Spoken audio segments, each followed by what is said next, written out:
been a fair amount of time since we last had a video for Marvel's Avengers on the channel, but it's just simply due to the fact that we're not really getting any large updates for the game at the moment, so there isn't a great deal to really discuss at all. Now, we did have a developer live stream last night and we got a decent amount of information out of them. That's what I'm going to cover in this video. Now, the breakdown of this information came really from two sources. I did watch it, but I didn't take notes at the time, but the breakdown came from the Avengers Countdown team on Twitter and also at a website called Murphy's Multiverse. They actually gave a really good in-depth breakdown of it, so I'd recommend checking them out. I'll put links to the Avengers Countdown team on Twitter and also Murphy's Multiverse as well. Now, before we go in and do break it down, because the videos on YouTube are a bit on the lighter side at the moment due to the lack of content, I've been streaming on Twitch. It's the game I'm streaming, of course. I may do the odd variety stream, but it's by and large Marvel's Avengers that I'm streaming. So if you want to actually check that out, we're having a lot of fun over there, then I'll drop a link in the description below. But let's jump in and let's see what information we got from this developer live stream last night. We start off then with the breakdown from Murphy's Multiverse, and then we'll go on to the breakdown that came via Twitter at the end there. But this one here, it's saying our hosts also mentioned that they're adding some complexity to bosses, so that's an exciting prospect. There was mention of the AIM cloning lab as a first step towards that direction. It'll be interesting to see how this game evolves once its content updates start rolling out. Now, the Taskmaster and Abomination fights are exceptionally simple. They're just bullet sponges and they're really boring, and I find I actually have more fun taking down the warbot and also the warplane as well. I can never remember the exact name of it, but I have more fun actually taking that down. And I'm slightly curious as well with the delay in the cloning labs. That this is a slight spoiler, so jump ahead 10 seconds or so, but we heard that it would be 4 abominations you would be fighting at the end, so I'm curious if what they're actually going to do is maybe change the boss or change the mechanics of that particular fight to make it a bit more interesting. Next up here, it's mentioning about some minor updates. So it says they're working on changing up existing content, pretty vague there to be honest. Highlighted the issue with Captain America's slow running speed. It does need improved, but anyone that says that you should get a bike, I will fight them to the death. And also that trophy bugs might get fixed with the next update as well. Next up, we have a section talking about communication and also the roadmap as well. So it says there was a brief mention of them working on better ways to communicate with the community.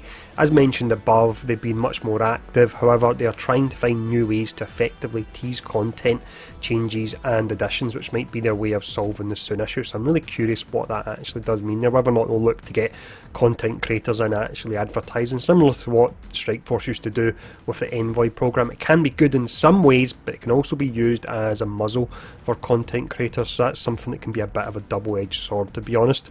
Just to carry on with this, it says we've got another tease of the roadmap, which seems to be taking shape, and we could see it during the upcoming November War Table video. So that's really interesting, because I honestly thought that the roadmap wasn't going to happen, and that's really exceptionally important. So a roadmap's a commitment to future content, as long as the roadmap has actually got a fair amount of content in it and it's not just telling us about Black Panther that we already really know about. So that definitely interested me.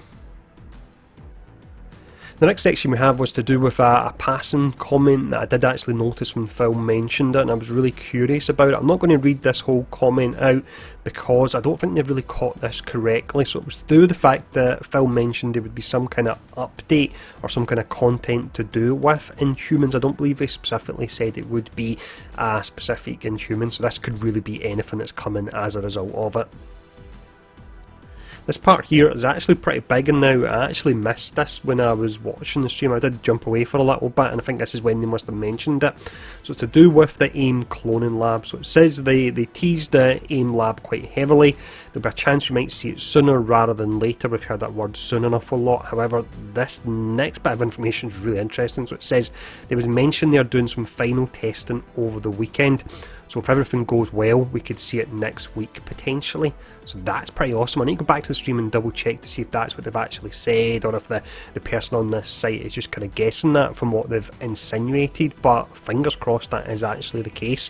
What they said as well, and it's actually mentioned at the end here, is do not expect Kate before the labs update. So we'll have the cloning labs first, and then Kate Bishop will follow after that. This next section here, if you join any of the streams or if you watched any of my recent videos, it's something I'm harping on about all the time. It's the importance of a game actually having meaningful loot, because I fully believe that if a game has meaningful loot, it doesn't really matter too much if the locations are repetitive. Yes, it's nice to get variety in them, but if it's got meaningful loot, you don't really mind playing the same levels over and over. Now, they stated they're actively looking at revamping the loot system. How big that will actually be, I don't know, but it's good that they're aware that the loot system in the game at the moment does need changes. Also, on top of this as well, it says they also confirmed they're looking into loadouts. That's absolutely fantastic. A nice way to switch between ranged or melee on certain characters, or if you're playing Miss Marvel, for example, you can see on screen go from perhaps a DPS build to a support build. So that does sound really nice there. Next up, we have a question here that the answer seems to be really odd, but I think there's more going on behind the scenes in regards to it. So it says, a frequent question during the stream focused on if they will add MCU skins. It seems they are actively looking into it and that new skins for every character are already in development. So the new skins for every character already in development part is in regards to non-MCU skins, but for MCU skins they're just looking into it now.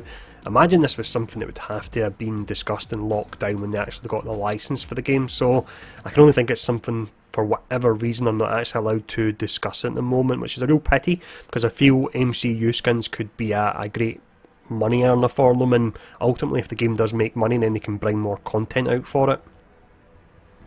We then have some details on PvP, so it says currently they're not planning on anything related to PvP, so that probably should not be expected anytime soon. I do believe there is potential here with inspirations from Secret Wars or Avengers Arena.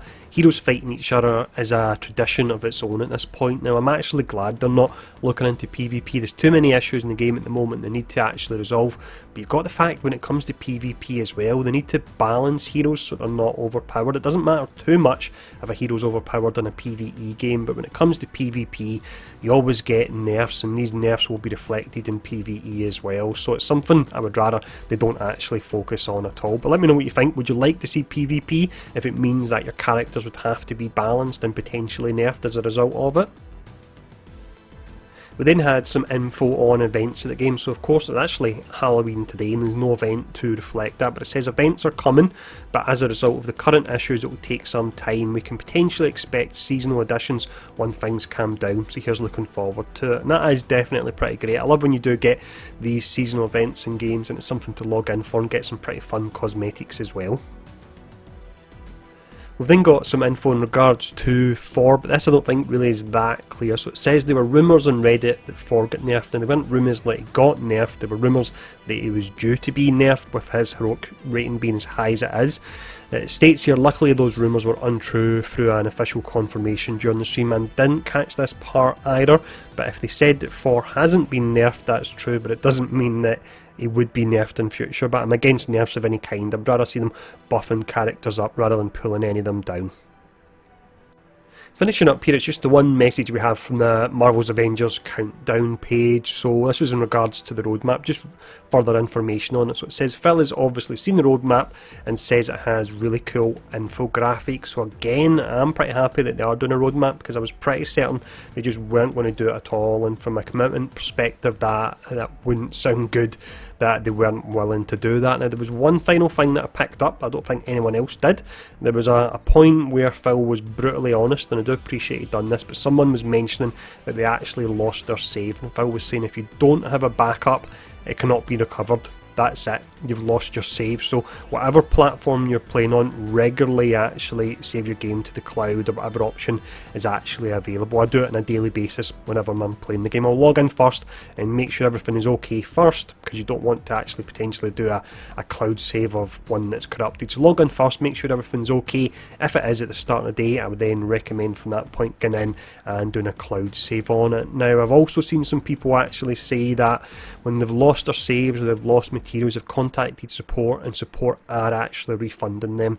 So worst case scenario, if this does happen, do get in touch with support and they can hopefully get you some of your materials back again. I don't believe they can level you back up. That's happening sometimes with people when they're losing their levels, but it doesn't take that long to level in the first instance. But that's everything we actually found out, so it was actually much better than the planned Q&A we had with Scott Amos, the head. I really do like when Phil is in any of the streams. You seem to get a fair amount of information out of him, and he seems to really be kind of honest about the information he does give as well, so it was interesting to see.